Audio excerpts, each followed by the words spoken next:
A very good afternoon to all of you, and thanks for joining us in this panel discussion. It has been a very exciting 48 hours.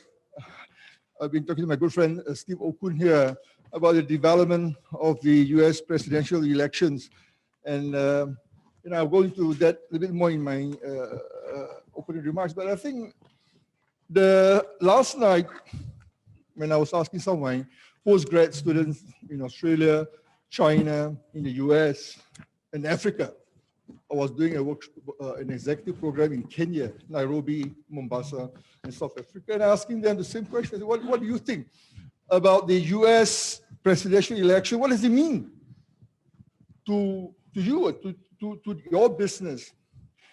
The interesting thing that the US president, whether we like it or not, has a large influence on people's lives, both at home in the US and also foreign abroad. And the election on Tuesday, November 3rd, the outcome, which still, as of right now, is still uncertain, will impact everyone, nations, business, individuals. The interesting thing about the US political system is dominated by two parties. Yeah? And so the president will eventually come from one of these parties. And we know that the Republican, the conservative political party, in the US is the GOP, the Grand Old Party.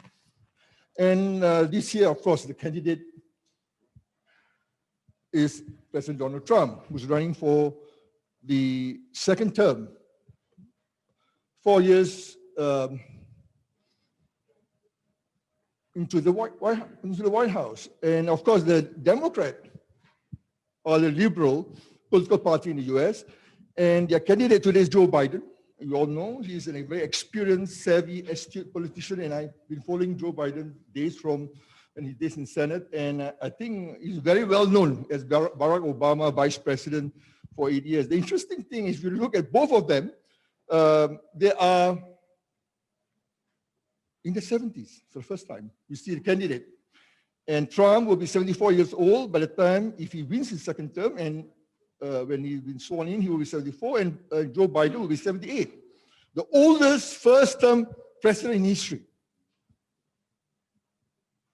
So what does it mean, the outcome? And as well, before I came on to this, forum, I was checking on AP, CNN, Reuters, CNBC, ABC, Fox, of course, all the different media outlet, and the results generally, it differs depending on how the projection is being called for each state. But generally, if you look at the AP, is one of the most, to me, widely referred, still put Biden ahead at 264 over Trump at 214 electoral college votes. So I mean, the interesting thing is about what's going to happen to the other battleground states, like Pennsylvania, which is still going on. You have Georgia, Arizona. Some of them have been declared winner by Biden, and also some by Trump. Now, let's come back to what happened. Let's talk about ethics. Now, I teach corporate governance and ethics both at an executive education level and also at a postgrad in various universities. And this is always interesting. We look at ethics in politics has been around for years, looking at from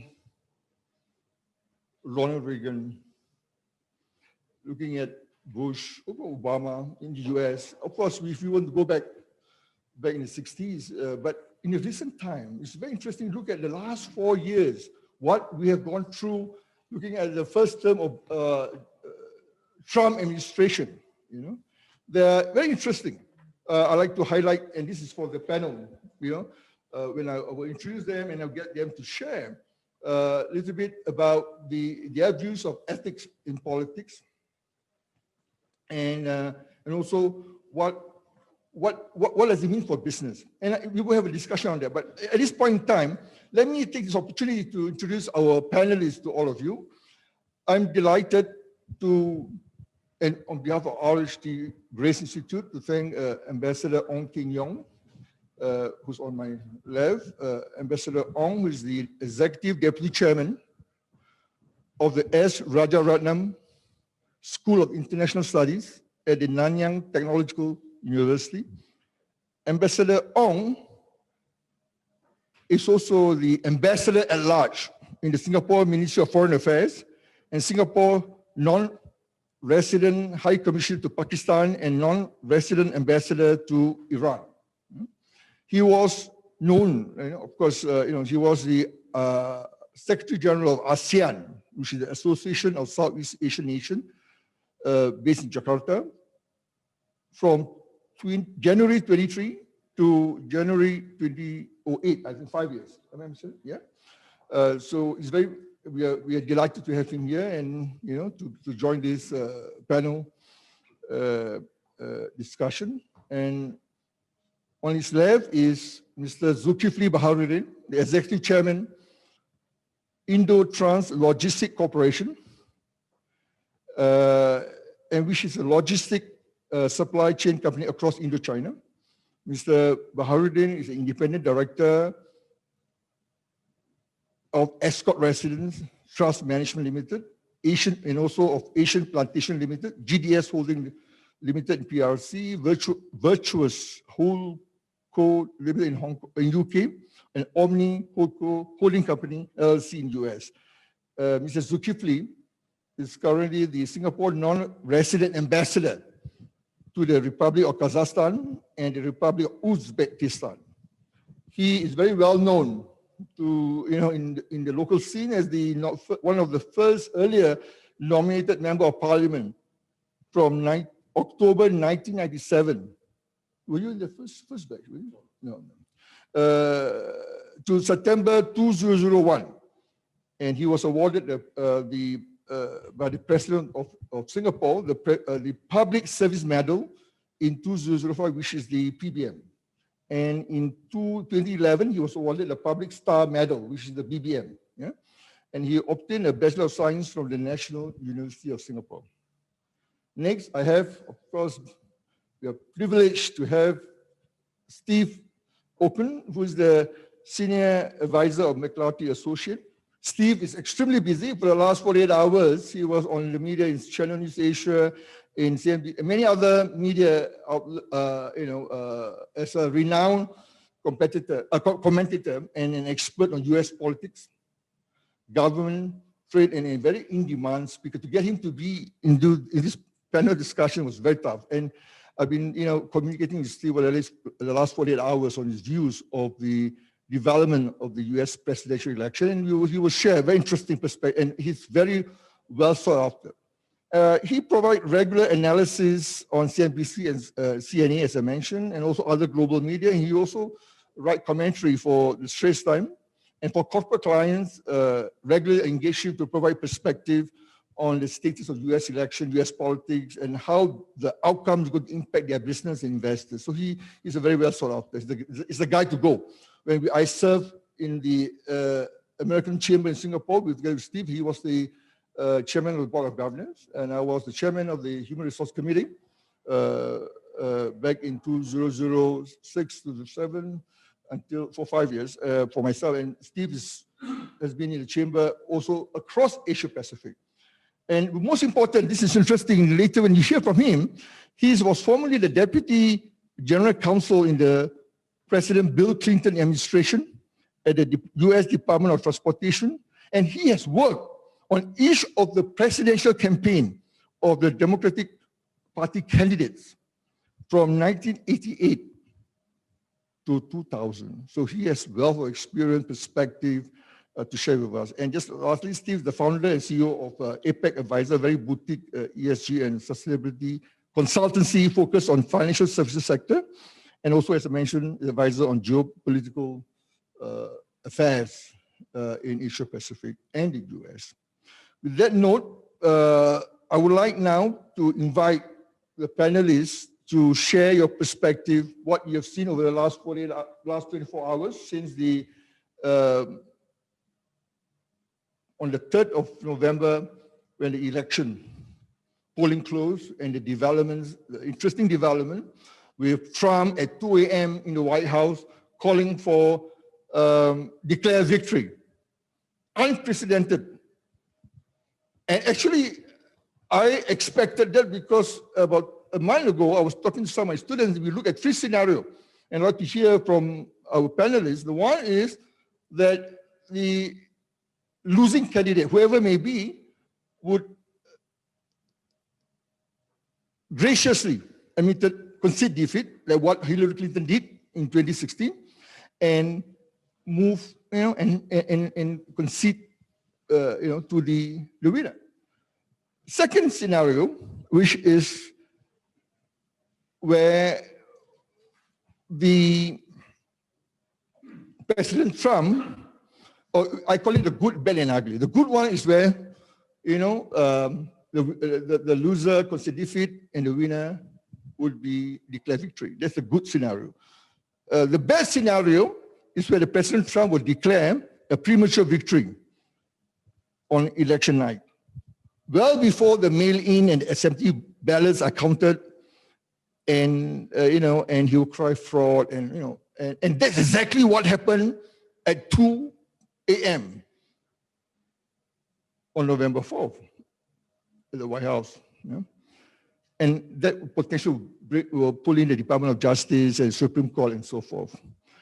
And the ugly scenario, that is what I'm worried, and this is what many people are worried, is where the far-right militia group will act on Trump,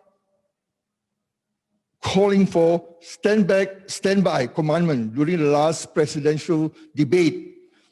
And that can be viewed by many, by this far-right militia group, as a license to invoke or unleash violence on the American street. This is the ugly, the last scenario. We hope, we pray, all of us should pray that it will never happen, but we do not know. With that note, so let me now open. So maybe, who would like to start to share your perspective about the topic, about the U.S. presidential election, and also what the point of view from ethics, what business, the impact on business. Who would like to? He's American, so he better start with. Okay, Steve, over to you. I mean, I think a couple of high-level points, and I would say picking up on a couple of the opening remarks. Thanks very much for having me. Great to be part of an extremely distinguished session. I think it was the word you used was the global interest, and McLarty Associates, the firm I work at, we have offices all over the world, and we're participating in a lot of these events in Singapore and in London and in China and in South America, because the impact of a U.S. election goes well beyond the borders, of course, of the United States, and not just for foreign policy, but for businesses as well. And so I think we'll come back and close on what businesses should be thinking of as a result of this election. I think what has struck me the most about this election is two things. One, how hyper-partisan the United States is, how basically equally we're divided as a country between Democrats, Republicans, red states, blue states, and there's a lot of reason for that hyper-partisanship. Donald Trump is not the cause of it. He's exacerbated it, but it gets into social media. It gets into gerrymandering and how districts are divided in the United States, which unlike the parliament in Singapore, you get people who are either very liberal or very conservative and nothing in the middle. And so all of that leads to where we have this extraordinarily split and divided country, and that when you have a person who is running as a populist and as a nationalist, that makes it even more of a dramatic split, and that's the results that we're seeing. Now, if the rules are followed, as we have them in the United States, and if you think about it, we don't have one election, we have 51 elections. We have the 50 states in Washington, D.C. Each have their separate election, each with their own rules, a little bit different state to state. And if those are followed, and every vote is counted, and that everyone who wanted to vote and did vote gets that vote counted, and Joe Biden should become then president. Now, that doesn't mean that Donald Trump isn't going to file lawsuits, because he's already filed lawsuits to try and prevent votes from being counted. And that is what the crux of his argument is going to focus on. So if you follow our rules, at the end of the day, we should have a process. It is going to be at best bumpy and at worst ugly, but when the next president is inaugurated, it will likely be Joe Biden. The issue I think you want to look at in terms of ethics and what happens in the next 2 months is that, to use a word Prof used in his opening, is it's a lot of what Donald Trump does is unprecedented. And what he does sometimes outright violates the law, sometimes it violates norms and not the laws, but that gets into poisoning our whole system. So when Donald Trump, accepts the nomination for his party on the grounds of the White House, he may have been allowed to do that, but he couldn't get other people to help him do that, and that's what he did. And that violates one of our laws, even if he personally didn't violate it. When he gives an acceptance speech in the White House about a campaign and a political event, he may be able to do that. It's never been done before, but others shouldn't be able to help him do that, because that's using our White House, which belongs to the people, for political purposes. So all of these norms and ethics are changing. And so I think that's something that businesses have to look at the environment that they are in the United States. Beyond our borders, something that is happening as well is on human rights, and that you're seeing more and more discussion, especially if you have Joe Biden in the White House, about how human rights needs to be taken into account when it comes to business, and that how sanctions can be put on companies that don't take into account human rights. And one of the most prominent ones right now is on forced labor.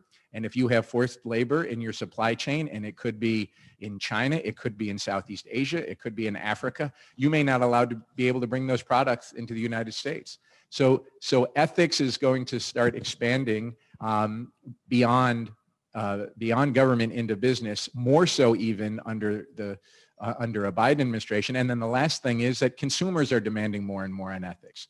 And so now you're going to see climate change become a part of consumer choice. It's going to become a part of employee choice as to where they want to work. And so I think it's a very timely event to be talking about the intersection of government and ethics, and using the springboard of Donald Trump in the U.S. election to do that. Thanks, Steve. Excellent. And I think we will come back to this issue about the human rights, the climate, part of our wider discussion.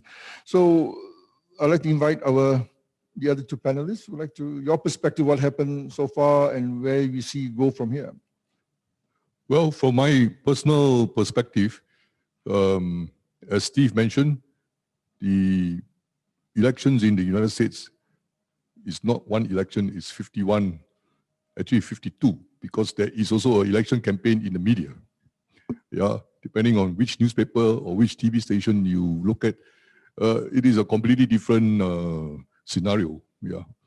So with 52 different opinion, different rules, different setting, it would be very complicated. So the first ethic that we need to follow, maybe Asians do this better, is to be patient. Yeah, it's you just have to look at the United States of America. The time in New York is 3 hours ahead of the time in California. So even on that count, you have to wait 3 hour difference. Therefore, going forward, we need to look at these 52 settings, 52 different way of looking at the situation. Unfortunately, over the years, due to the system and personality of the presidents in the United States of America, you don't have constant reminder about the 52 different settings. You just assume that everybody knows what it is all about. The guy in New York will be willing to wait for another few hours for the people in California to finish their voting, and then to wait for some small state like Nevada or this little place called Maine to decide on how they count and how they pronounce the winner. Because previously you don't have any disruptor to say, I don't accept this. Yeah. Now you have one guy from the White House who said that, the whole of United States of America go by one standard, that is his standard.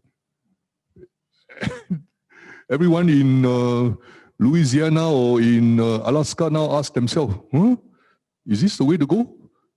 They themselves have self-doubt. Some of them have to actually check the law of their own state or the practices of the past in their own respective county or city in order to be convinced that, hey, we may be different, but all of us are legally right. So now how to apply one single legal provision which the fellow in the White House say must be applicable to everybody. Yeah. I think this is going to go on for a while, Professor. For us in Singapore, we are just watching with great admiration. Up to now, one of the most important characteristic of American election is that people can argue, debate, and vote against one another, but at the end of the day, when the result is finally declared, they shake hands and move on. Now, this basis of coexistence is now also challenged. Mm-hmm. Yeah. So between now and January, we do not know what is going to happen. But okay lah. I suppose in Singapore, we just carry on with our life, hoping for the best.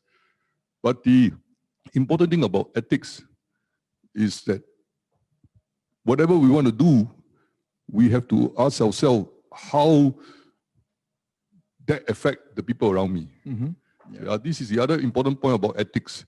It is no longer just one individual opinion or individual position. Mm-hmm. We all now coexist in a particular society, in a nation. In the case of the United States of America, as Steve mentioned, is more than 50 different settings. I would say there are more than 50 different societies. So how do we now go back to one basic principle, which is let's coexist. This will be the challenge for the next few days. Hopefully no violence, none of your ugly scenario will come. It might be between the good and the bad, but no ugly. I hope so. Thank you. The good is past. I think the good is past. So we are now in a stage where Trump has already moved into the bad, and we hope, of course, not to move to the ugly scenario. This is very worrying. I'd like to invite now Zul, and but just before that, because you have a very unique perspective from the point that you've been involved in China, in Indo-China business, and you sit on many boards of company, and also where do you see from the results of the election, how do you impact businesses across the region and also in China? I think America has gone into election in one of the most divisive phase of its history. But let's be clear, America is not the only country that's so politically divided. Just look around us, most societies are very politically divided. You don't have to look at America. But America has always been a standard bearer for us and many of us in business and politics, a standard bearer of decency, of constitution, of good behavior, of good governance, of regulation. So what in a divided country, when people are looking up to America, what is at stake is not so much Joe Biden winning or losing, or Donald Trump winning or losing, but what is at stake? Where's decency at a time when you need it most to bridge political divides? And I think what is on trial today is whether Americans as people are able to overcome their differences and say, guys, look, this is how the country was founded upon. And we are choosing not only a leader of the world, the most powerful person on earth, but somebody with a moral authority who can not only manage his foreign affairs far and wide, but has companies that cross the globe. I've worked for American companies when they say, Zul, this is not Singapore, this is US, this is our standards. How do I listen to people like that now? When you don't exemplify good, decent behavior at the very top. Yeah. What do you expect the others down the line to do? So I think what's at stake today is, and what's on trial, is the ethics and decency of common behavior right across politics, business, and our relationship to one another. The leaders of America have not shown good example. Okay. It's because it's either winning or losing. But I think I have deep faith, deep inside, that Americans have shown to be the best at the worst of times. I think they will come up and sooner or later, show that at the end of the day, there still exists in the US some traits of good behavior, ethics, that is so important. It's not going to be a straightforward case because there are winners and losers, but I've, an optimistic hope in a roundabout way. I hope they get there. Okay. Interesting. I'd like to take on your last statement about the importance of values and ethics. It reminds me of one of my executive education program last year, where we have diverse global participants, CEOs from various companies globally participate, and we had a debate. And I'm going to play devil's advocate. One of the question is, one perspective is Trump actually, at least the 2016 election, you're talking about ethics and values. Let me talk about ethics. Let's be very clear. Let's agree on the definition. The classical definition of ethics and ethical behavior is important in all aspects of life. It reflects our character, who we are, and also what we stand for. Can we agree on that generally? Okay, so and ethical values like honesty, kindness, that would impact on our ethical behavior. The short answer is that one question, I was listening to the debate among group of CEOs, is that the question I posed to them, and I'm going to pose to all three the panelists, is that has Trump presidency for the first term been marked by ethical behavior? Number one. Number two, how do we know? And I have I've done research on this because this is a topic, as I said, I thought executive, postgrad and executive education. And the most important of all, why should we in Asia, Singapore, China, other parts, why should we care of how Trump behaved? So that's the question was posed. And we had a very 3-hour, it was a debate and discussion, and very interesting. So I will share the views of the CEOs, global CEOs in a short while, but I would like to ask the panelists, first question, looking at Trump's first presidency or first term, has it been marked by ethical behavior or unethical for that matter?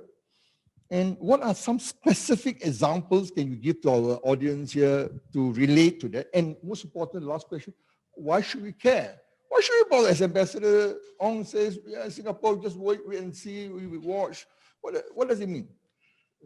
Professor, the point about ethics, as we understand it, harks back to a particular standard. Yeah. But in the opinion of Donald Trump and his people, they think that they didn't do anything wrong. So the issue is, which ethic book do they read? Or what kind of characteristics that they are adhering to? Steve, you may verify this, but the thing is that they don't think they've done anything wrong. Yeah. So they have been brought up in an environment where they say, I do anything out to win. I must win.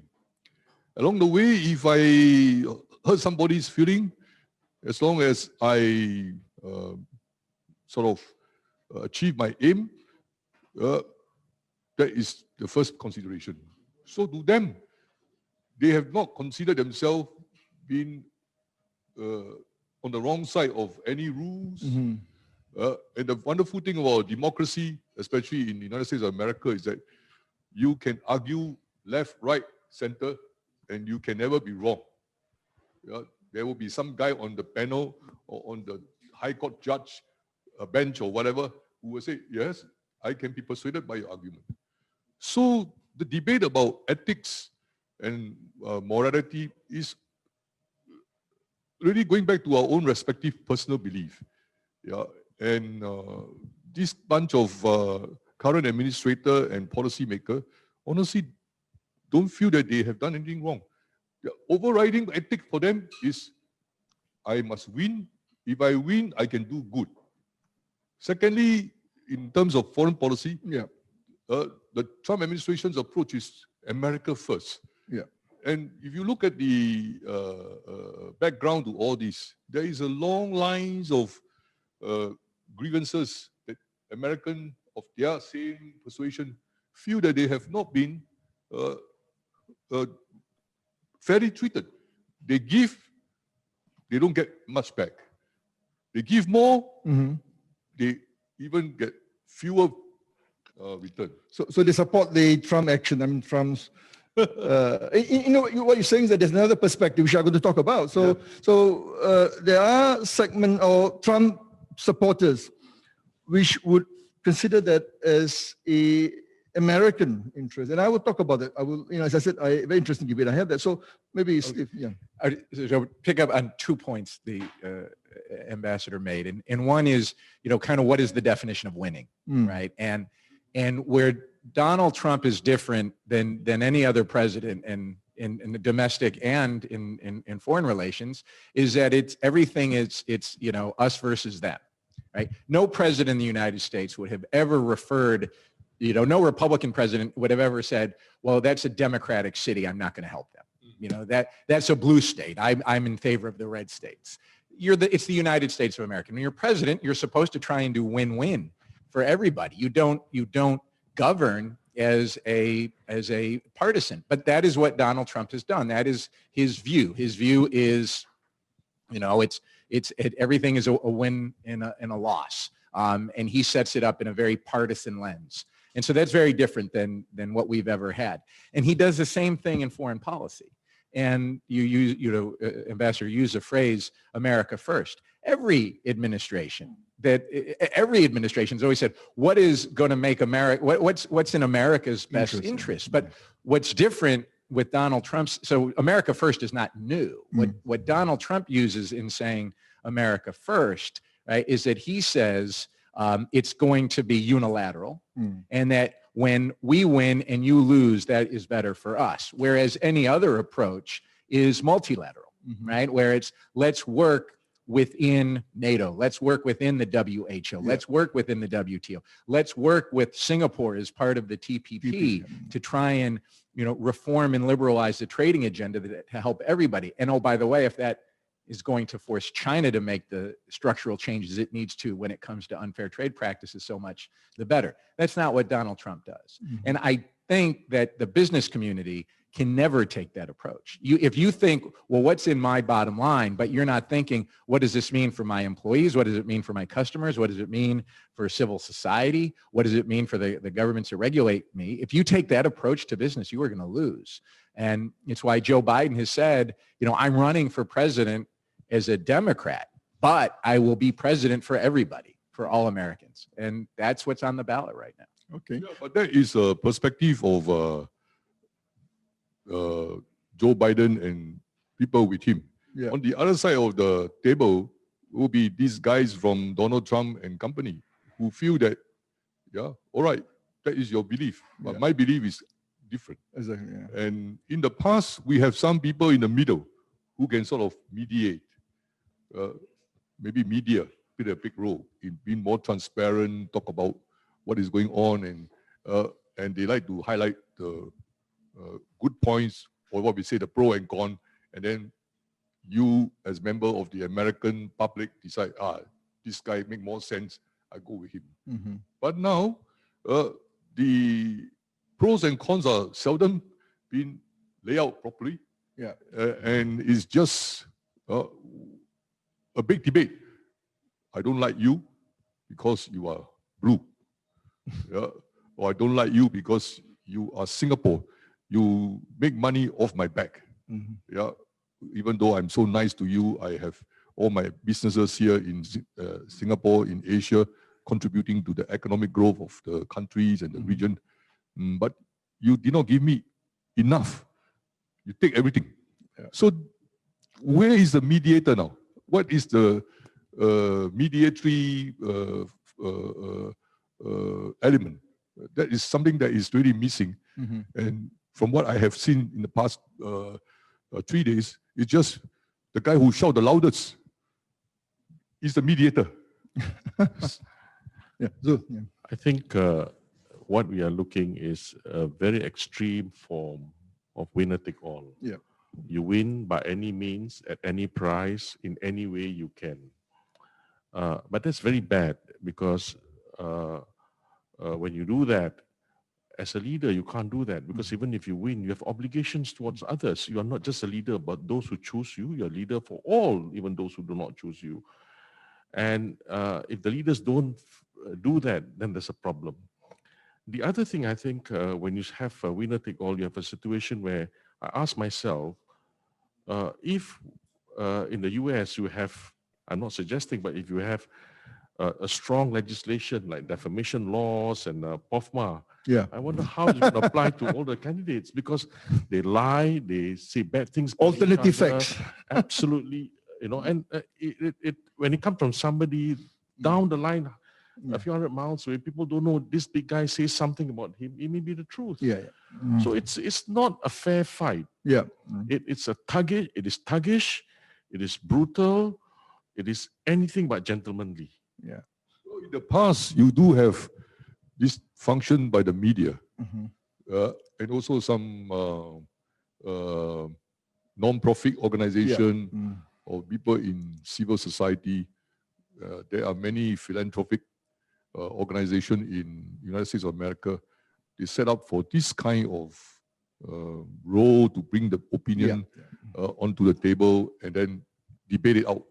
But these days, the most important development, in my opinion, Steve, is that you have everyone in America is a journalist and a media company because of the social media. And Donald Trump hardly write any policy paper. He always tweet only. Yeah. So that fuel even the more reticent chaps. And so now, increasingly, I think the role of this, you call it the fourth estate, the media, is almost gone. It is now just everyone to himself. Well, and this is what's going to see, are we able to self-correct, right? And Twitter is a business before. Yeah. Facebook is a business before, said, look, we're a platform. Yeah. We're not going to judge what goes on our platform or not. We're going to be held responsible for that because it's just going to be free and open, and that's what the internet should be. Whereas a newspaper would say, well, we're not going to print that, right? There's no proof. It's just a wild accusation, and it's not going to go in. And so the standards you had for the fourth estate are very different now. So the question then becomes, do we need to change the rules when it comes to Twitter and Facebook and or are they going to change them themselves? And I saw this, so I'll presume it's correct, but something like President Trump's 10 last tweets, Twitter labeled 7 of them as false or unproven. And so you are starting to see, hopefully, some things coming back in the traditional media, in social media, when it comes to the political calculations we have in the U.S. that maybe will change the way people are elected. So you'll get some more conservative Democrats and some more liberal Republicans. So you can build up that middle. And that's where you get the consensus. And we've lost the center, and we've lost the center on so many things, but you're starting to see some self-corrections. Hopefully they'll happen in time to make a difference. The speaker just now, Richard Magnus, spoke about some of the breaches that we have seen and how they were put to task, huge fines by the American regulators. Today I ask myself, in what moral authority can the American regulators today regulate businesses across the world when the very people whom you have elected, the very people in the office is completely compromised and you're imposing regulations even though they are committed outside America? Yeah. Who are you to decide now when you yourself have not It's been very behaving interesting. well? Very interesting point. I think there's one we're going to talk about the next segment. Let me just conclude that question about Trump presidency, the first term, and regard to ethical behavior. And I was mentioning about the debate that I have with the CEOs in my executive education. There's two groups, and I think Ambassador, you've been very kind to be somewhere in the middle. So one perspective is Trump. If you look at Donald Trump leading to the 2016 election, what he has consistently said and communicated, his promise, talking about drain the swamp, and I think many people resonate with it. I think what has happened, first of all, let's understand the American. One thing when I teach some American students, tell me the values. What is the American? Please correct me. We talk about the American values, which many Americans friends, I've got friends, family in the US who told me that individual freedom, self-reliance, equality of opportunity, competition, the American dream, and hard work. So if you look at what Trump has done, and he often spoken about these values, and his actions are consistent from day one when at least he believed, and his supporters believe that he has promoted a very strong economy. He has resulted, before the pandemic, I'm talking about the first 3 years, a lower unemployment rate, higher median income, and so on. So a fair-minded people still may not like it, but I would say, and I to certain extent I agree. My wife doesn't like. My wife is pro-Democrat, so I always say, look, let's have a critical thinking. Let's ask this question. We cannot be swayed by the media and Fox. And I switched between this morning. I have 5 TVs, and I'm watching ABC, NBC, Fox, CNN, and I'm also looking at CNN. And CNN is not that interesting. Anyway, so the point is this: Trump has consistent promoting the American values, and he's been good for the economy, good for economic freedom. But his management style is it's much less to be desired. The way he normalized incivility in society, and a lot of people will say that, as Mr. Zul mentioned earlier, that his action actually has divided the country. So that's one. So his supporters are, very strong. He articulate, and look at what has happened on the street, because of his support for the far right. The militia. Yeah. So, but on the other hand, as what Zul and Steve mentioned, if you look at him from day one he took office, Trump has lied consistently. I remember during his first State of Union address, and he said this. He said that I've also made an ironclad pledge to the American families. We will always protect patients with pre-existing conditions, when he's making reference to rescinding Obamacare, Affordable Care Act. But if you look until today, correct me, Steve, and this is something I was surprised, until today, Trump administration has consistently trying to undermine this provision. He has not proven. There's nothing. And and also one last thing before I open to and I think there are a few questions coming up by the participant. And I remember the investigation to the Russian interference of the 2016 election about the phone call with the Ukrainian president Zelensky. I'm sure you remember that. And what he said was very clear to me. Oh, the call was the phone call was perfect, no problem, nothing happening, until it was revealed during the impeachment trial. A lot of evidence was presented. And then we know what kind of person he is. So there are two groups in America. So I think we have to keep an open mind and understand why right now we are at this stage where the results is so inconclusive. And of course, Joe Biden has won out of the 3 states that Trump won, the better states. I think Joe has won 2. Pennsylvania is still out. We do not know because of the mail-in ballot and the absentee votes have been counted. But actually, Trump many foreign, of course, I think Zul, you're right. Many of my business, my client CEOs, when I was coaching some of the CEOs in Asia, China, Korea, Japan, Australia, and they also exactly what you shared, your perspective, they shared me the same thing, especially in China. So, so if you really think from the American citizen voters' perspective, it's not that bad. Almost half of them, or 48%. You look at the popular vote, about 50.6 to Joe Biden, and so it's divided in the middle. Okay, now that leads to the question. I'll answer. I'll just do one point. Yeah. If you think about Trump's base, right? And Trump's base, right, is going to be predominantly, the predominant base is white voters who didn't go to college. That is the bulk of his base, and he appeals to them in two very significant ways. One is that they have been hit the hardest by the rising income inequality that is occurring in the United States, and so Trump says that it's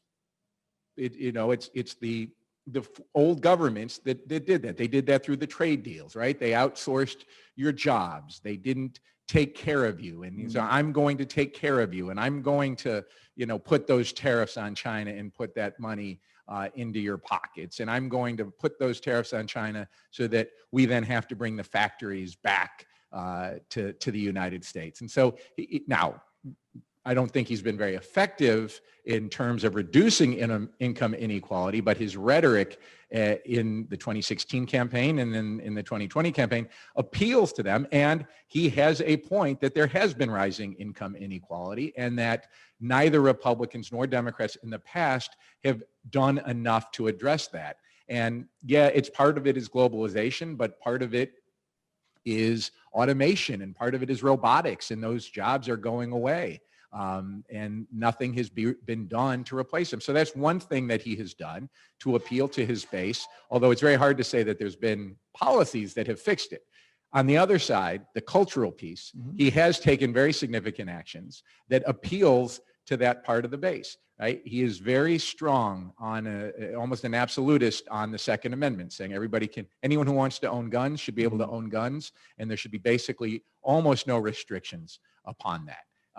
When it comes to reproductive rights, he will only put on conservative judges and conservative justices to the Supreme Court that will restrict the right to abortion or other reproductive rights. When it comes to immigration, which is another cause that he says, right, is of all of these job losses, it's build the wall, it's the Muslim ban. And he has done a great deal in terms of restricting legal immigration and illegal immigration into the United States. And so he has, his rhetoric is focused there. There are issues that haven't been dealt with. Yeah, we could certainly debate whether he's been effective at addressing them, but he has certainly been effective in his rhetoric in discussing them.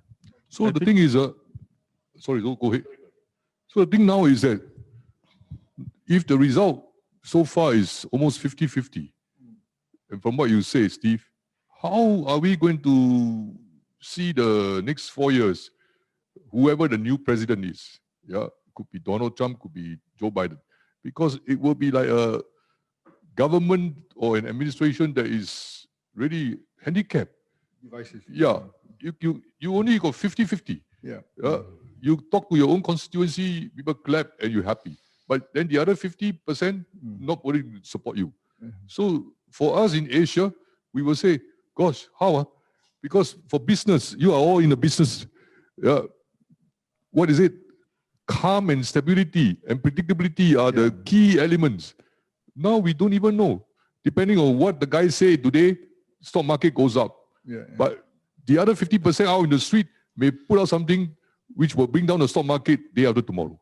So how are we going to be doing business? So I think we have to be very careful not to overplay personalities, because at the end of the day, Trump and Biden are proxies to what it's really about, a contest within America.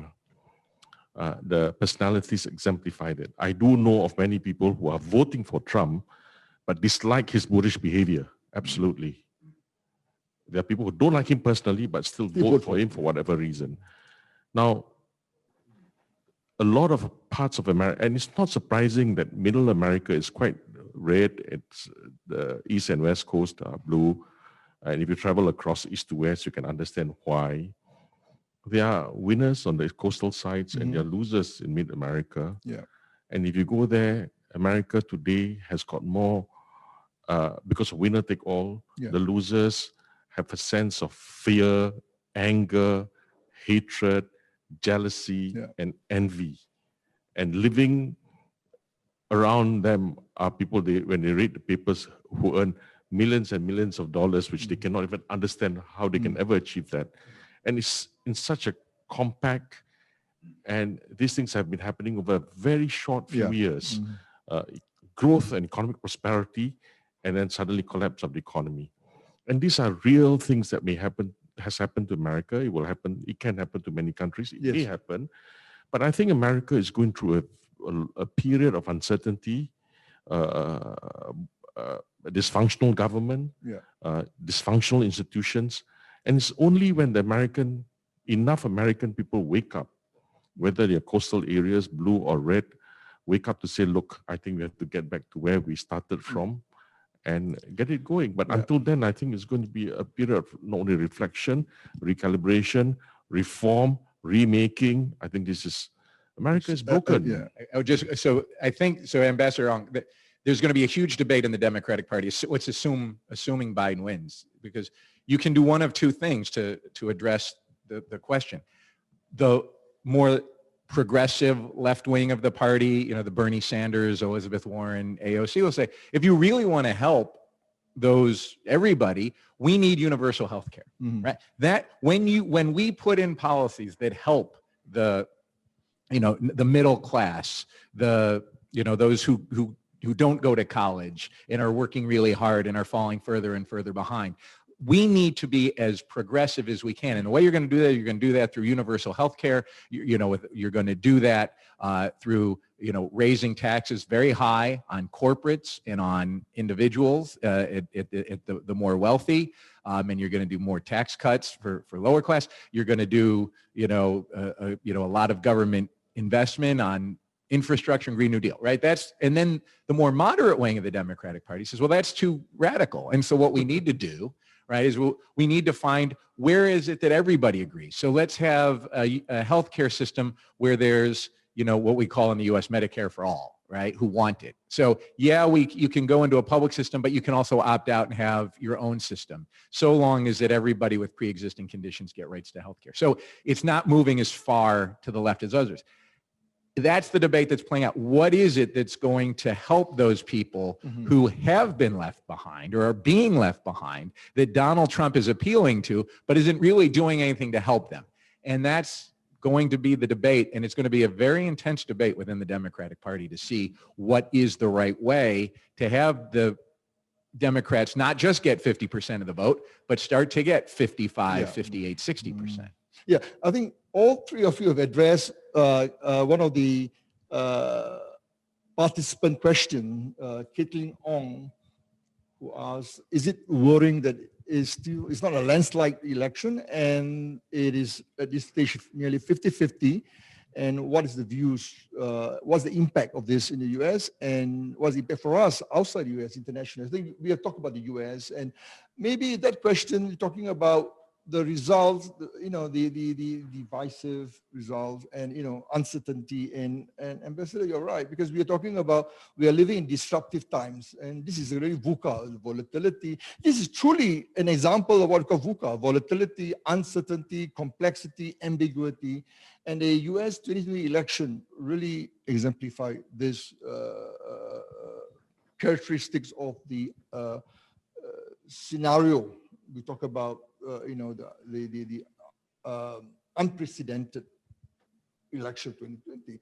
But what does it mean? If you have a situation right now, of course, somebody will be declared. I mean, there is a line of succession. I mean, it's very clear. The Constitution is clearly laid out. May not be. I think it's never been on the 21st of January. Correct me, Steve, in the history of US, there would be a president sworn in. Has there been any instances where there would, that goes to the Supreme Court, there's, protected legal tussle, also in Congress, that there will not be a president be sworn. Is it possible on 21st January? No, there'll be a president. The question of who it will be, but there has to be a president. We've had one time in our history, it was 1876, where there was no majority in the Electoral College, and then the presidency got thrown to a vote in the House of Representatives. So that's what happens if we don't, if neither Donald Trump nor Joe Biden gets to 270 electoral votes. There's a lot of very unlikely scenarios where that could happen. But in that unlikely scenario, it would go to the House of Representatives, and then they would decide who the president is going to be on Inauguration Day. But we will have a president in January. So that House that's going to decide would be the outgoing House, or the one has been voted? The one has been voted. But it's not who has the most members. It's which states have which parties have the representation in the states. And so it gets complicated. In a sense. So this is the question. And one of my friend in the US, I was speaking to you just before we start the forum. One of the scenarios is this: what happened if you look at some of the states where you have a Democrat as a governor, and you have the legislature is controlled by the Republican, and is the legislature is going to nominate electors. Of course, for US, the election is not that direct voting, by popular vote, but through the college of electors. So that situation is going to be very interesting. So with that happen, what is the next step, and how are we going to resolve it? Okay, so all right, so the theoretical hypothetical would be in the state of Pennsylvania, Joe Biden wins in the popular vote, but he does so with votes, hypothetically speaking, that came in after Election Day, which is allowed under state law, that so long as a ballot is postmarked by Election Day, even if it arrives 3 days later, you can still count it. Okay. So the Republicans may say, well, we shouldn't have allowed that, and that's wrong. So we're going to go by who won on election night, not who won when all the votes were counted. Oh, okay. So you could have a Democratic governor saying Joe Biden won. You could have the Republican state legislature saying that Donald Trump won. Then those competing votes would go to the House of Representatives, and then the House would have to decide which one it's going to accept or not accept. And that's where it gets to be a political decision, not a legal decision. So, but there's a possibility. Well, there's a possibility that scenario could happen. But it's a possibility. We must be prepared, for anything. This is thing which is very interesting so far. What you have seen with Trump, declaring victory. With Trump, with Rudy Giuliani last night saying that you're going to go nationally contest. But those are short-term possibilities. At the end of the day, a president will be elected somewhere, somehow. It's not if, it's when. Correct. Yeah. But what is the permanent fact that we have to face is that America will have a president, whoever he may be, but you also have a Congress and Senate that is not what we have seen in the past. Some Republicans are also not voting for their own Republican Party. So the construct is such that the Senate and the Congress together that makes up the American government is going to be very different going forward. And how does it affect us? Yeah. And I would like to think optimistically, if today Donald Trump, all he has to do is smile and be nice to everybody and win, he probably will do that. Yeah. Because Donald Trump is Donald Trump, because it's appealing to his base that wants him to do something. Yeah. So I think that the jury's out there. What do Americans by and large do in the long run? Yeah. After it's said and done, that matters to you and me in Singapore. Yeah. So just before I move to the next question, very interesting question about ethics with President Joe Biden, Vice President Joe Biden. But before we move to that question, Steve, can you help us to understand? So you're saying that by 21st January, there would be a president be sworn in, because there's very clearly, and Zul, I agree with you, then because whoever the president, there will be a very long-term impact. And we will talk about that, into the policy that the new administration is going to put in place. Now, the second question from Daniel Chu, very interesting. He said that Joe Biden hasn't addressed accusation. This was in the presidential debate, and that he could be compromised because of his son's involvement with the Chinese. And also, I think was it not Russia? What's the name? Ukraine, sorry. And what is the panel's opinion of this from an ethics perspective when Joe Biden cannot categorically come out and say, look, he's not involved? Although during the impeach, I remember there was some evidence being presented, there was no conclusive. So maybe who would like to talk about I'll go short. Yeah. I mean, look, the answer to this is one is transparency. Yeah. Right. This is the President Trump has been probably the least transparent president we've ever had, right? He hasn't released his tax returns like every other president, I think, since Richard Nixon running, or every other candidate running for office has done that. So you don't know where those conflicts are. President Trump has not disentangled himself from his own business interests. And so you have those issues that come into play as to what is somebody being, if not compromised, is somebody making a decision based on what is in their financial interest, in addition to what should be only their decision making is what's in the public interest. You have family members who are involved in the administration, who are then also involved in business, and all of that gets intertwined. And so Joe Biden has made very clear he is going to be very transparent. He is not going to allow for his family to be involved in business dealings, even though they are allowed to under the law. And I think you are going to see changes, whether it's a Democratic-controlled Senate or a Republican-controlled Senate, that there's going to be amendments to the ethics laws. And there are going to be changes so that what has happened in this administration does not happen going forward. And that's, that mix of transparency and tightening up the ethics laws is what's going to occur to make sure that we don't have to worry about whether or not the president or any of the government official is making decisions that are in their interest as opposed to being solely in the public interest. Okay. Thanks. I think that's clarifying. You want to say something, Zo? Yeah. No. I wanted to say something for us who are not Americans. In America, what is permitted under their law with regard to operation of companies and lobbying and persuasion is quite different from what most Asian country or most Asian population understand it. Yeah. So it is very important to be clear about this. What The different we practices. consider in our part of the world as possibly corrupted practices may be permissible legally in the United States of America because there is one or two things that they have distinguished the practice from the rest.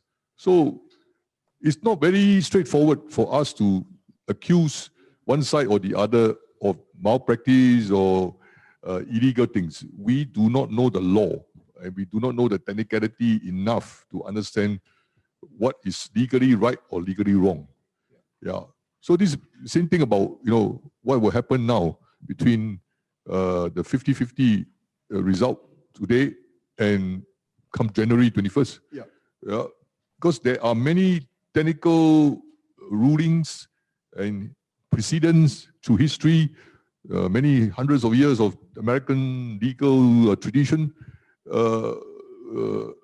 We do not really fully comprehend the whole range of things. I agree with you absolutely. I think you're right, because a lot of things from an observer standpoint, and we have a lot of people making comments and not understanding, as you say, the business practices, the law, the culture, the American values as we discussed earlier. So it's very important, because I think we must be very clear when we look at such things from the media, from the American media, looking from different organizations.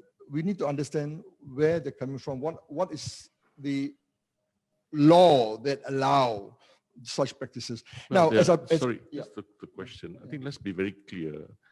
The question was, why didn't he answer those questions? But you have to be clear that this is also a political fight. There's political strategies involved. Why would you want to answer the be question open. when people are throwing mud at you and you throwing mud at others?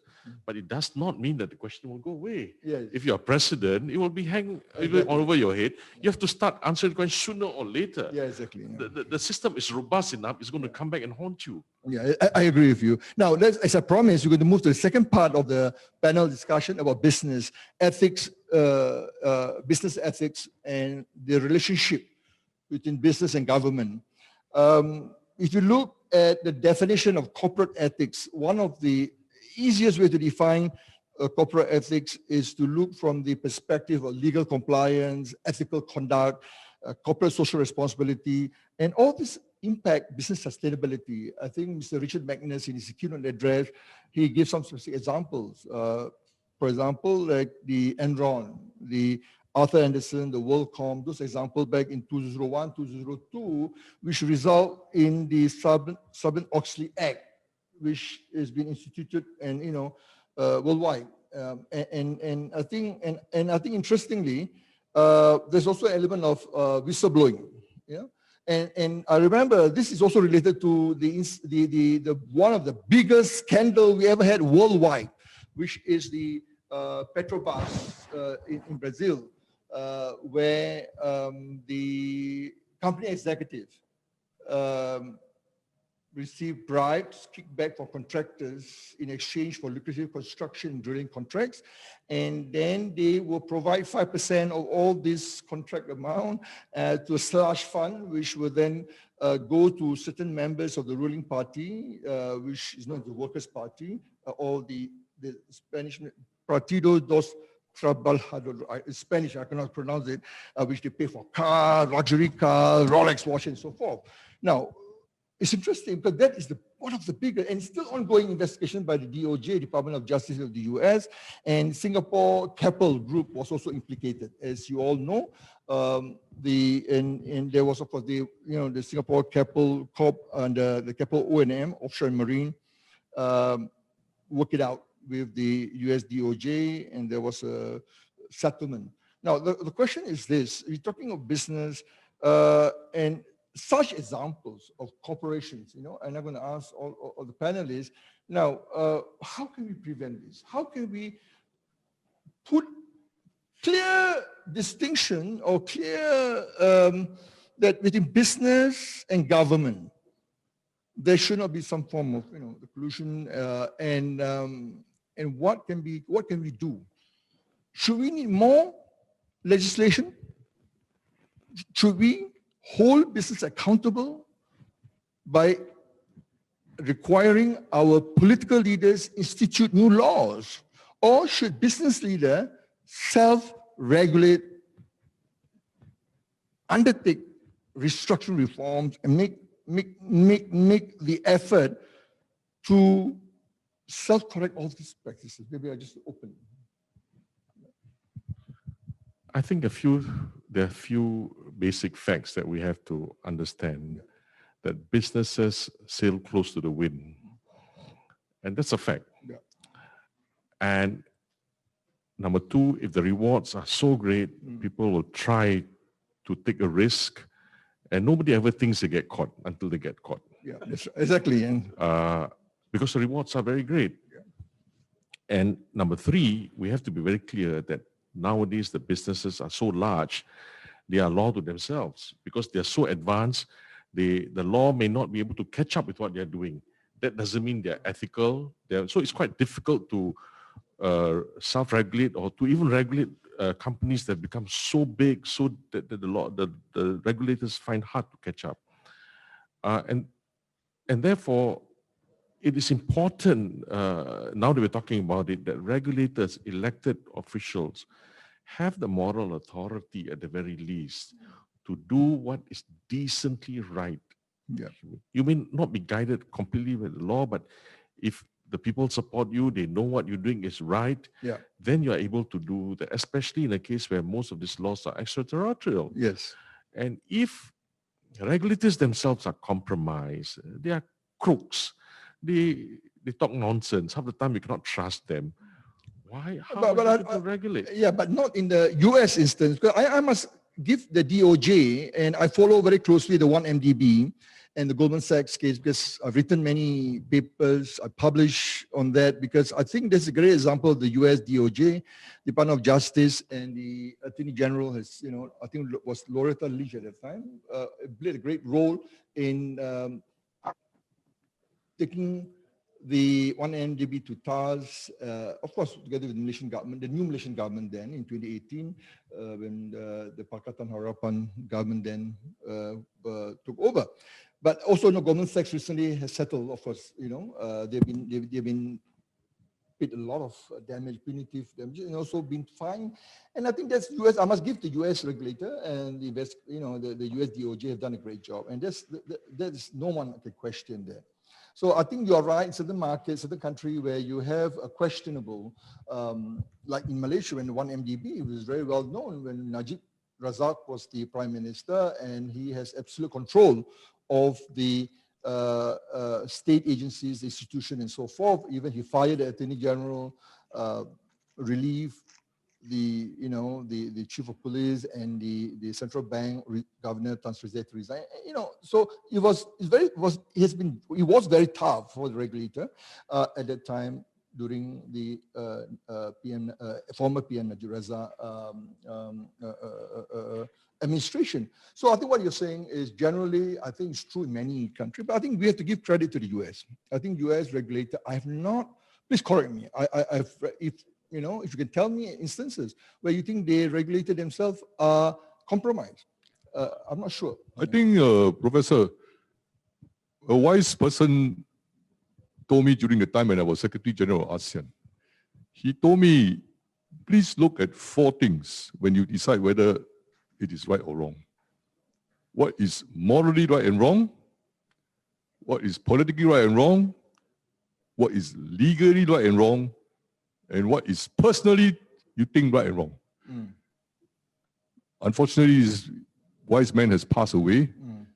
But with that thought in mind, I always look at what happened in all these so-called ethical cases or corruption cases or peddling of influence cases.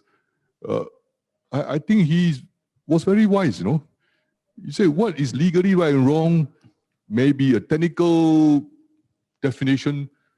In one country, you are wrong. In another country, you are not wrong.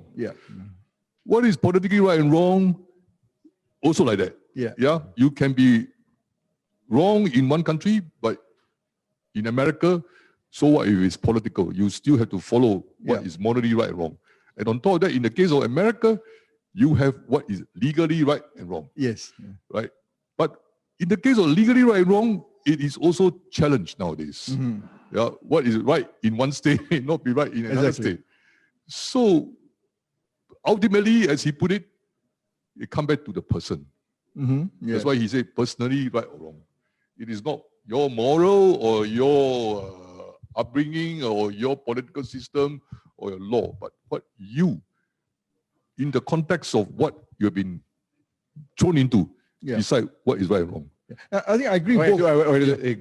When I worked at KKR, the global investment firm, our COO said, the question you should ask yourself is, he goes, is it allowed but not proud? Right? Meaning you're allowed to do it, but you're not proud to do it. And if the answer to that is you're not proud doing this, you shouldn't be doing it. So really ask yourself and ask others, and then let's get a decision making. Should we really be doing this, even though we're allowed to do it? But it wouldn't make us proud to do it, don't do it. And that is exactly the same type of advice that translates globally, right? US, Singapore, everywhere. No, Ambassador, when you're talking about the wise old man, is this someone that we all know in Singapore that has departed? He's an Asian diplomat. ASEAN diplomat. Okay. Yeah, and I mean, he come from one of the ASEAN country and he has passed away. But I always, at that time, would go to him to ask, how do I get out of a bind like this? So actually, his conclusion was what Steve had just said. So you yourself, personally, feel, should you do this or not? No, that's what a classical, what you call authentic leadership, ethical leadership. I think Zul brought a very important point. We must be mindful where we're operating at. In many instances, I've been, 30 years in business. I've been to Myanmar, Thailand. I mean, back in the 80s when I was in Myanmar, so different than what is here in Thailand, Malaysia, Indonesia, China, and you talk about level of corruption, in China back in the 1980s and now vast different. Look at Malaysia. So I think we have to be mindful how do we operate, and there are guidelines. And question is, there are ways to work on it. And I agree with Steve, and I think Steve, you're right. So at the end of the day, it's about the individual.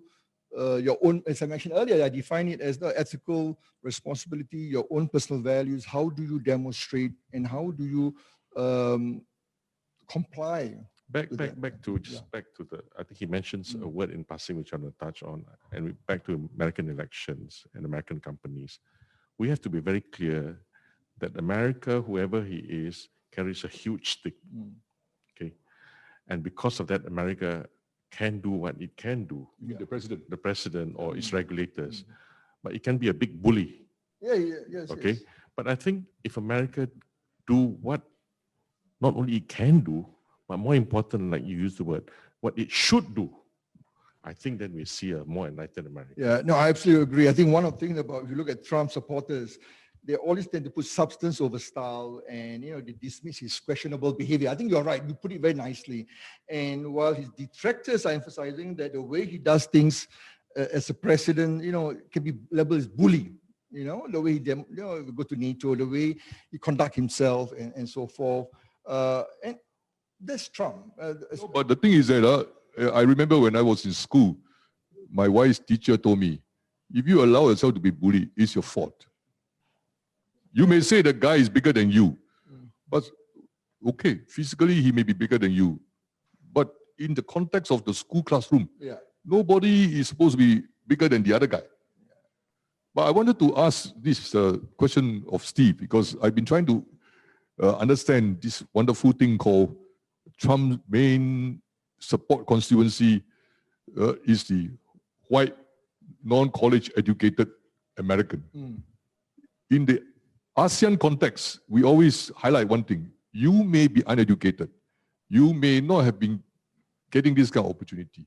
But what we are doing, the government of the day in this country, X or country Y in ASEAN, what we are doing is for the future of your children.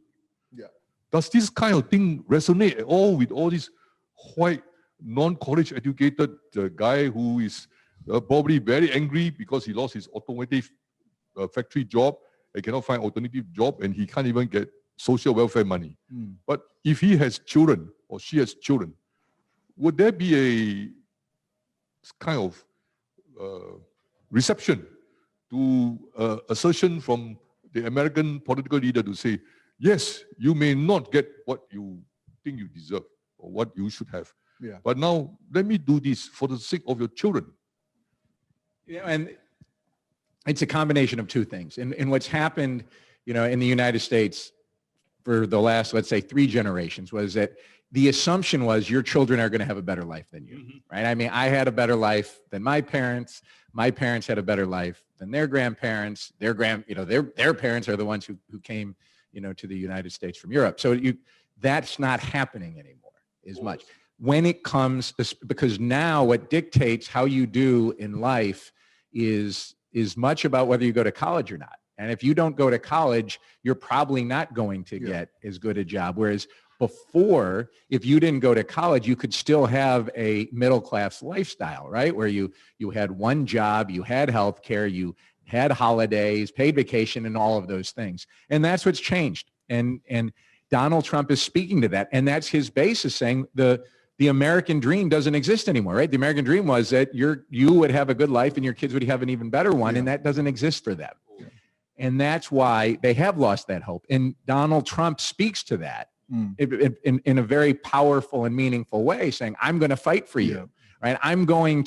There's this deep state in the U.S. government that's preventing you from happening because they're making all these trade deals that are hurting you, right? They're letting all of these immigrants come in and take your jobs away from you and are lowering your salaries. And until there's a counter narrative to that, it is going to be the 50-50 split, and that, there are a lot of Democrats who say, I don't understand why those people who aren't moving forward are voting against their self-interest. And it's because the Democrats aren't giving them a counter narrative to beat that. And that's something that is going to be the debate about how do the Democrats address that. Yeah, gentlemen, thank you. I'm mindful of the time. We're coming, it's already nearly an hour. And let me just conclude and invite all of you to share 1 minute of your perspective. And that's also aligned to the last question you received from Keng Ong.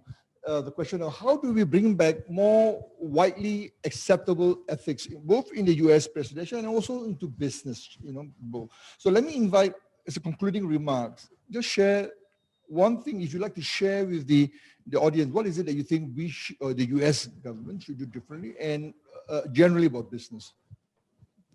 Zul, you'll start first from the business. I'm always intrigued when I travel to the US that they take their future for granted. Today you wake up, tomorrow will be a better day, everything is okay, hunky-dory. I never lived my life that way. And today Americans are beginning to realize that life, even as you go absolutely in some way, it's a cycle. Yeah. You go up and down. Yeah. The question is, how do you come back? Yeah. And when you need to come back, what do you have with you when you come back? It's not money, it's not anything, but perhaps it's the values that your forefather instilled in you, the decent values of ethics, honesty, decency, hard work, Yeah. effort equals reward. I think American will go through a period when say, look, life is not given. And the last 30, 40 years of prosperity will come to an end if you take it for granted. And a winner take all doesn't serve anybody. Yeah. And I think it's a period where if they do it right, there's a lot more prosperity and growth in future. And I think a confident America will be a America that will abide by its ethics that was founded upon, Yeah. and will be a better place for all of us anyway. Yeah. Thank you. Ambassador? When I was growing up, we used to get very intrigued with all the American movies on TV. Yeah, and it was always John Wayne or somebody, or the Lone Ranger or Zorro, right? Therefore, the picture ingrained in my head is that it was always about one guy who would be the hero, and he could do many things regardless of all the odds against him. Yeah. But when you look at it carefully, in all the movies about this one guy who is a hero, there is always a sidekick, or there is always a woman, or worse, there is always a horse to carry him from wherever he wanted to be to another place. Yeah. So now, if you look at all this that is happening, what we see is that Americans have always relied on rules, the relevance of multilateral cooperation, and suddenly the new mantra is that unilaterally, I decide this is good for you, good for me, we do it. Oh, then you don't need to have the horse anymore. Yeah. You don't need to have anybody else with you anymore. Okay, but in the old days when United States of America is a huge continent, you call it, that can sustain yourself, that's wonderful. But today, it is no longer, it's not only interconnected, Professor, it's now interdependent. You're interdependent, and on top of that, most of the food that you consume is no longer produced in America. Yeah. The thing that you produce, no one want to eat it. The soybean.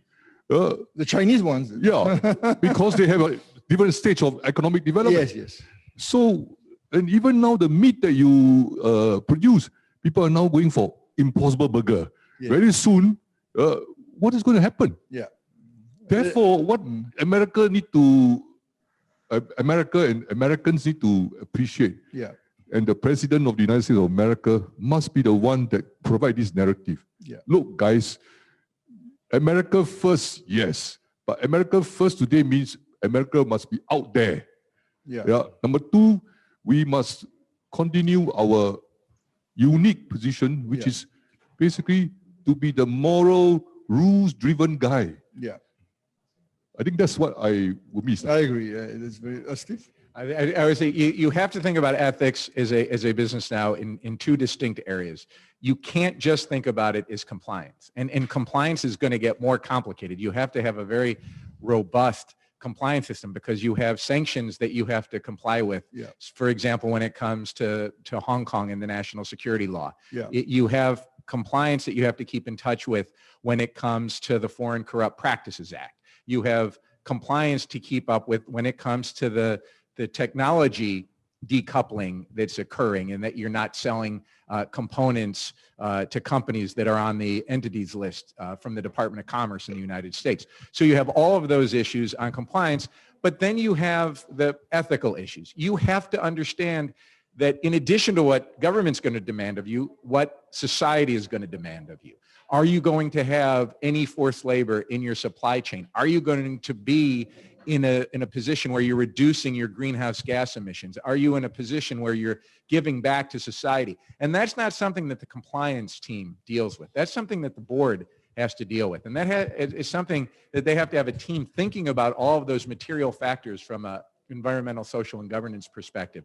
And now you have to be thinking of all of that together. And it's not just government, it's societal. And that's where businesses need to be going, no matter who's going to be our next president in the United States. Okay, so we have, I just got the flash warning, time's up. So let me just sum up. I think we have very interesting discussion. I wish we had more time to continue.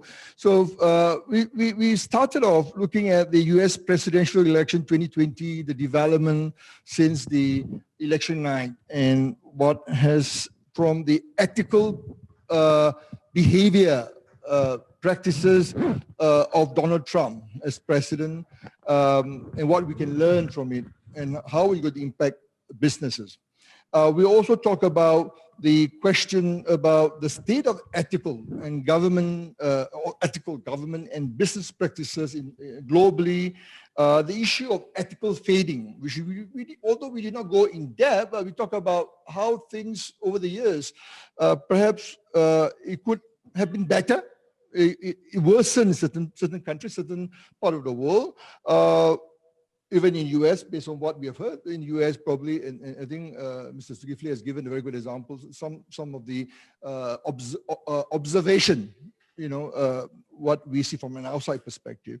Although we did not talk about in depth about the climate change, I think Steve talked about that in terms of if there is a Biden administration, so there is potentially, and I think while Trump has removed the U.S. from the Paris Climate Accord, and Biden has committed to rejoin, and we do not talk about, but interestingly, Steve talked about very important issue. It's about the human rights, or especially forced labor, yeah, and of course related to the ILO, talk about the child labor. That's again something that I think businesses need to be mindful. Whoever becomes the president, and especially Joseph Biden administration is going to put in place more stringent, I would say more stringent, and I think it's called for practices, okay? And what are we going to do as businesses? We need to be prepared to respond to this scenario. That is something food for thought for all CEOs, business leader, board. I think you're right, boards. Yesterday I was talking to the boards of chairman of many boards in Africa at a forum, and even them in Africa, they have started thinking about the sustainability, about ethics, about governance and so forth. Lastly, we talk about the government-business relationship and what we need to be mindful about. How can the electorate, how can the people hold the government accountable so that they would make ethical business decisions? And also, how should the government, through possibly regulation, to enforce, to ensure that the business conduct their operations, whether locally or internationally, in a very transparent, ethical manner. Not only in the US, we're talking about anywhere in the world, whether in Asia, Africa, Russia, Europe. And this is the biggest challenge as we talk about the globalized economy, and we're talking about I think Mr. Zulkifli talked about very important about the context, about how the business transacted, the market. We have to be mindful. It's very tough to walk through that kind of scenario. How do you handle that? And these are issues that business need to be mindful. So with that note, I would like to say thank you to our three panelists, Ambassador Ong, Mr. Zulkifli, and Steve. Thank you so. I know, especially Steve. I'm very mindful. And he's going to go back, probably do more interviews and listening. Yeah. And I really enjoyed. Thank you so much, Steve, and thank you all of you. And I would like to thank RHT, Grace Institute, for organizing this event. And this is one of many events to come in future. And I'm sure the organizer will provide more information about the Institute. Check it out, go in and participate in the dialogue, discussion. And I would love to hear from you. And connect us on LinkedIn. So if you want to connect on us on LinkedIn, please do so. With that note, I will now hand over back to the MC. Thank you so much. Thank you, gentlemen.